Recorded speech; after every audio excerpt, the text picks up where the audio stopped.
bem, nós seguimos adiante então, antes lembrando que você poderá acompanhar os programas anteriores através do Spotify ou do YouTube.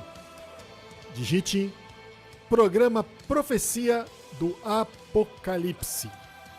Então vamos lá, continuando, devemos entender como o Espírito de Deus faz o relato do livro de Apocalipse. E é isso que nós estamos agora falando. Eu estou dando uma visão panorâmica do livro, isso é muito importante, porque quando nós conseguimos visualizar os 22 capítulos, olhando de uma maneira geral, assim, vamos dizer.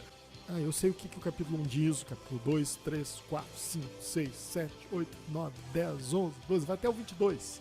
Eu entendo agora o que é que tem no livro. O que tem no livro? Que nem você dizer, eu conheço Porto Alegre. Sim, conheço. Tem a Restinga, tem aqui o centro, nós temos atravessando a ponte aqui as ilhas, Assis Brasil, tem ali o bairro Sarandi. Ou seja, a pessoa tem uma ideia de o que é a cidade, né? E assim vai indo. Tu tem um mapa da cidade na cabeça. E é importante nós termos um mapa do livro de Apocalipse na nossa mente. Sabermos as coisas que contém o livro. Uma olhada de fora, assim, geral. Importante isso. Isso nos ajuda a entendê-lo. O que o Espírito Santo escreveu, como foi o relato.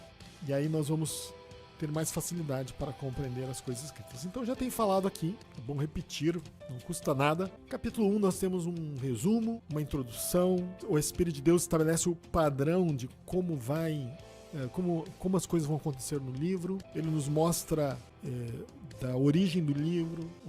Podemos substituir a palavra livro por revelação, a origem, e que Jesus Cristo é quem recebeu de Deus Pai, e nos mostra mais adiante como é que Jesus recebeu. Estabelece o padrão que nós vamos utilizar para compreender o próprio livro.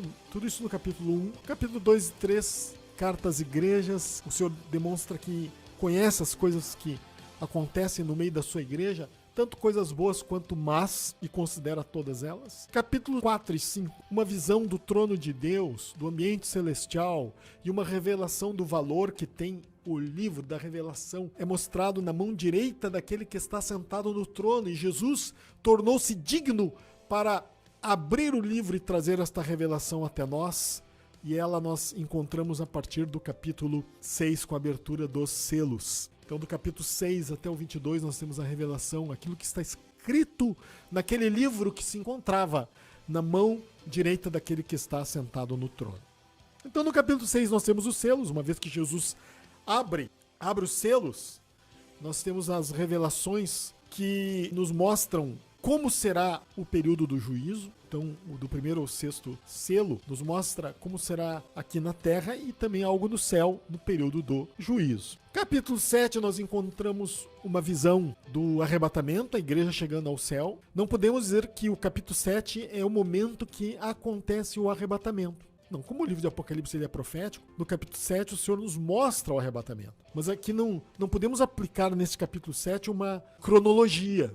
Depois do sexto selo acontece o arrebatamento. Não é assim, porque os selos, como eu já falei, são revelações. E no capítulo 7, uma visão do arrebatamento. Simplesmente isso. Como no livro de Daniel, no capítulo 7, nós encontramos uma visão de Jesus se aproximando do trono de Deus. É uma visão de algo que vai acontecer. E aqui nos mostra algo que vai acontecer também. Os remidos, a noiva, os cristãos fiéis, os que obedecem à palavra de Deus, os que se conduziram em temor nesta terra, chegando diante do trono de Deus. Antes do Senhor nos mostrar isto, ele mostra que Israel tomará novamente o seu lugar. E nós encontramos aqui, então, os 144 mil selados de Israel. O número desses homens aqui é representativo, é simbólico, porque entre esses que serão salvos, nós teremos também mulheres. Não só os judeus homens. E esses chegarão ao final dos 7 anos do juízo e vão receber Jesus como Salvador. Esses que aqui estão sendo selados. Ou que esses selados representam. Então, no momento em que ocorrer o arrebatamento, nós sabemos que Israel ocupará diante de Deus novamente o lugar que ocupava na antiga aliança. Capítulo 8, então, nós temos o 7º selo é aberto e começa, então, o período do castigo. A grande tribulação é mostrada aqui. A grande tribulação começa no início dos 7 anos do juízo, mas é mostrada aqui a partir do capítulo 8. Nós começamos a ver então um relato dos eventos. E nós devemos destacar aqui no capítulo 8 que o livro de Apocalipse ele não faz diferenciação, não separa as coisas que acontecem no céu e na terra. Ele coloca tudo no mesmo plano, porque no tempo do juízo as coisas acontecerão no mesmo plano. Uma ação na esfera espiritual, no céu, por assim dizer, ela vai repercutir na esfera material, na terra. A reação vai ser na terra. Algo que ocorre no céu vai ter o resultado imediato aqui na terra. Elementos da esfera espiritual tomarão forma na esfera material durante o tempo do juízo. Então nós temos as 6 primeiras trombetas no capítulo 8 e 9. A 6ª trombeta, que ocorre antes do arrebatamento, que é a última. A 6ª, a anterior ao arrebatamento, ela realmente vai exterminar uma grande parte da população da terra, daqueles que não têm a marca de Deus. E 1/4 dos homens, então, serão mortos por causa desta última trombeta. Vai ser algo muito terrível. São 200 milhões, estou lendo aqui na minha Bíblia, 200 milhões, o número dos seres que andarão pela terra, seres estranhos, como falei, vindo da esfera espiritual, e causarão a morte dos homens, daqueles que não se arrependeram deste flagelo. Algo muito terrível. Interessante que as pessoas elas não vão se arrepender mesmo vendo estas coisas. Qual é a explicação que nós temos para isso? A Bíblia sim nos dá a explicação. A Bíblia nos mostra que as pessoas vão escolher o mal. Mesmo diante do juízo, elas vão preferir o mal. Coisa terrível isso, né? Deixa eu fazer uma correção aqui. Não é 1/4, é uma 1/3 parte dos homens que vão ser mortos por este flagelo aqui da 6ª trombeta. Uma 1/3 parte daqueles homens serão os que não vão se arrepender. Uma 1/3 parte vai ser morta. Então, como eu estava dizendo, os homens olhando, vendo essas coisas, não vão se arrepender porque decidiram pelo mal. Certa vez Jesus disse para os fariseus: vocês não ouvem as minhas palavras porque não são de Deus. Por isso. Quem é de Deus ouve as minhas palavras. Mas quem não é de Deus não ouve. Às vezes nós podemos falar para alguém que não é de Deus e ele não ouve porque não é de Deus. Então, mesmo no tempo do juízo, o livro do Apocalipse está nos revelando isso mesmo, revelando o futuro. Mesmo no tempo do juízo, no momento da 6ª trombeta, quando seres diferentes, estranhos sairão pela terra. Aqui, a Bíblia aqui descreve esses seres. São cavaleiros montados em cavalos cuja cabeça é como leão, da boca sai fogo, fumaça e enxofre. Olha, talvez alguém diga assim: puxa, mas será que isso existe? Claro que existe. Não existe nesse mundo. Mas no mundo espiritual existe, porque é o que a Bíblia está revelando. E os incrédulos duvidam disso. Mas vai chegar o dia que nós vamos ver. Não sei se nós, nessa geração, porque a Bíblia não diz quando nós enfrentaremos essas coisas. Falando agora como humanidade. Não sei se daqui a 100 anos, daqui a 50, daqui a 200, daqui a 300. Às vezes nós falamos assim, né? Está se aproximando, mas nós não sabemos. A Bíblia não nos revela quando ocorrerão essas coisas. Pode começar amanhã. Nós sabemos que tudo começa com a manifestação do anticristo. É o sinal, o primeiro sinal. Segundo a palavra de Deus, segundo Tessalonicenses 2, de 1 a 3. O primeiro sinal, o cavalo branco montado por seu cavaleiro, de Apocalipse 13, a revelação do primeiro selo. Então, tudo vai começar com o surgimento do anticristo. Não sabemos quando isso vai acontecer. Pode acontecer a qualquer hora. Não devemos colocar os olhos na terra, olhar para a movimentação da sociedade, a política mundial. Alguns ficam olhando para a política mundial porque pensam que dependendo do que acontecer aqui, dependendo do que os homens decidirem, vai começar o juízo de Deus. Não tem nada a ver com o que os homens decidirem fazer, tem a ver com a decisão de Deus que vem do seu trono. Para nós entendermos como acontecerá o juízo, a chegada deste tempo, devemos colocar nossos olhos no céu, no trono de Deus. É Ele que delibera, É ele que diz, deu, agora acabou. Vai iniciar o juízo. Então a Bíblia diz que vai ser assim.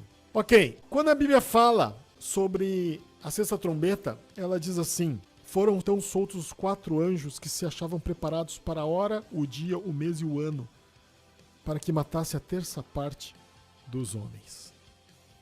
Notem que aqui a Bíblia em Apocalipse 9:15 diz que esses anjos que comandam esse exército de seres estranhos, cavaleiros montados nos seus cavalos, que vão exterminar 1/3 da população da Terra, eles estão ali atados, preparados para o dia, a hora, o mês e o ano. Ou seja, tudo já está determinado por Deus.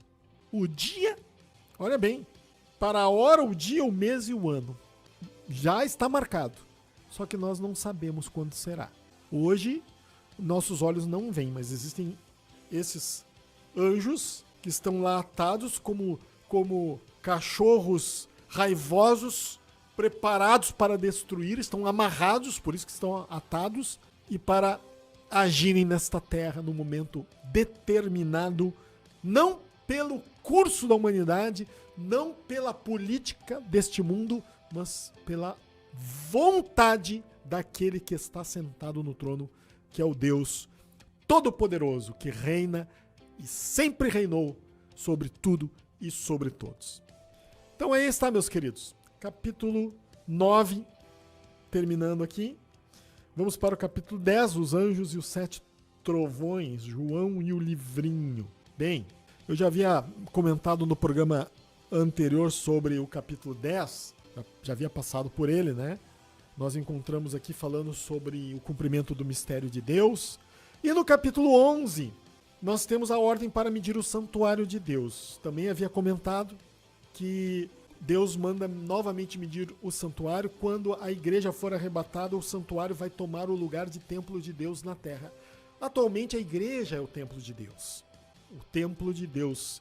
Até o tempo da igreja, quando Jesus veio ao mundo e fundou a igreja, o templo de Deus era o templo que se encontrava em Jerusalém. Deus validava aquele templo. Não que Deus habitasse ali, porque Deus não habita em templos feitos por mãos humanas. Mas Deus considerava como sendo seu templo, a sua casa. Tanto é que Jesus, ao entrar no templo, expulsou os cambistas, dizendo que ali era a casa do seu pai, lugar, a casa de oração, o templo de Deus. Ok, uma vez que a igreja é arrebatada, então o anticristo vai poder tomar o seu lugar novamente, e diz a Bíblia que ele vai assentar-se no templo de Deus como se fosse o próprio Deus. Nós encontramos isso no livro de Daniel. Então esse anticristo, ele vai se assentar ali, nesse templo que será chamado templo de Deus. Que templo é este? Bem, nós não sabemos exatamente como isso vai acontecer, mas um templo novamente será reconstruído em Jerusalém. Não sabemos quando. Não reconstruído, eu usei aqui a palavra reconstruído, mas nós não sabemos. Vai haver um templo, mas a Bíblia não diz que vai ser o antigo templo de Salomão que vai ser reerguido. Não. Só diz que em Jerusalém novamente vai haver um templo. Por isso que aqui é mostrado, nesse capítulo 11, este santuário sendo medido, sinal de que ele vai existir e de que Deus vai considerá-lo novamente. Depois então surgem as 2 testemunhas. Nos é mostrado algo sobre essas 2 testemunhas. Serão esses homens que vão pregar o evangelho eterno durante 3 anos e meio. O capítulo 11 não é um relato ou uma visão das 2 testemunhas pregando o evangelho. Eles só nos contam o que eles vão fazer. Então aqui no capítulo 11 não é uma descrição dos eventos. Não é uma descrição deste evento da vinda das 2 testemunhas, até porque o ministério desses 2 homens cobrirá 3 anos e meio. Então a Bíblia sabe como Deus é. Ele simplesmente diz o que eles vão fazer durante esses 3 anos e meio. E nós terminamos então o capítulo 11 com o soar da 7ª trombeta, onde Jesus volta à terra. Vejam que nesse soar da 7ª trombeta, onde Jesus retorna à terra, é o mesmo que é relatado no capítulo 19 de Apocalipse. Ou seja, o relato dos eventos termina no capítulo 11. Mas só que esse capítulo 11 se limita a dizer: o 7º anjo tocou a trombeta e houve no céu grandes vozes dizendo: o reino do mundo se tornou do nosso Senhor e do seu Cristo, e ele reinará pelos séculos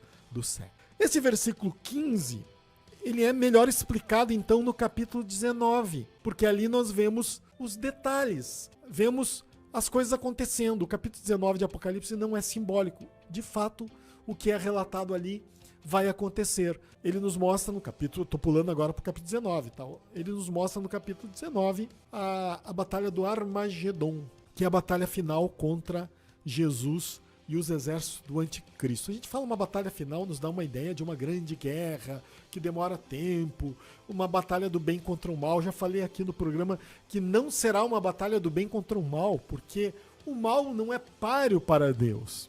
Tanto é que Jesus vai destruir o anticristo com o sopro da sua boca. Olha que coisa incrível, né? Não é para menos, né? O Deus Todo-Poderoso vindo nessa terra junto com seus remidos, aqueles que foram arrebatados e que tiveram seus corpos transformados, ressuscitaram dos mortos, montados também em cavalos, descerão do céu naquele momento ali e exterminarão todos os ímpios da terra, não só o exército do anticristo que vai estar reunido naquele lugar chamado Armagedon, que fica 90 quilômetros distante de Jerusalém, onde há um monte.